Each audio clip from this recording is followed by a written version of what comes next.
大家好，欢迎收看爱上电子。今天咱们看一下如何用一个运放进行调压和稳压。这个运放的型号是 LM358， 它的4角是接地，8角是供电，这里供电是5伏。一角通过一个二极管，二极管的这端是正极，这端是负极，来控制我们这端的 FP5139的一角。当 FP5139的一角为高电位的时候，整个芯片停止输出；当一角为低电位的时候，芯片正常工作，输出 PWM 信号，驱动我们的长管。也就是说，一角受控于我们这个运放的一角，从而来控制输出电压的稳定。运放的二角反向输入端受控于 MCU 送来的控制电压。MCU 送来的控制电压是经这4个电阻，这个电阻限流以后，经电容滤波，再经电阻限流，再经电容滤波，再经电阻限流，再经电容滤波，通过电阻耦合到二角，经这个电容滤波，也就是说把 PWM 信号变成平滑的直流电，加到我们运放的二角。 MCU 输出不同占空比的 PWM 信号，就能够输出不同的电压值，从而改变二角的电压值，就能够改变我们输出的电压，实现调压。运放的3角正向输入端接我们运放的7角输出端，这是另一组运放的输出端。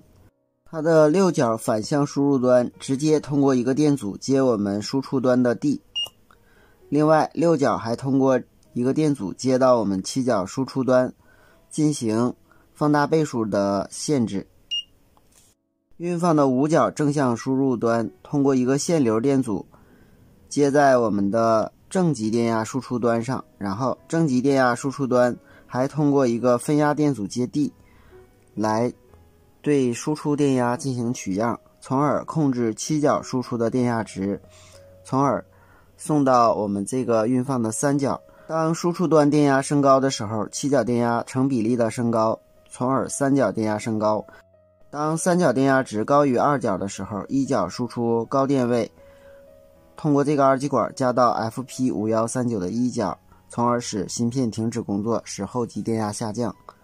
当输出端电压下降的时候，3角电压又低于2角，从而一角输出低电位，如此往复循环，就实现了稳压。这就是它的电路图了。从输出端正极和负极取样以后，经这个运放放大以后，加到我们这个 LM358 的正向输入端，反向输入端通过 MCU 输入电压值，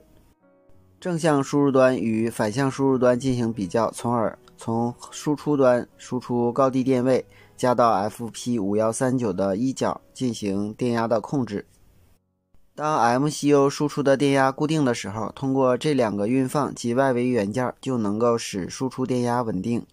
当 MCU 输出的电压高低变化的时候，就能够实现调压。好，今天咱们就到这里，谢谢大家，再见。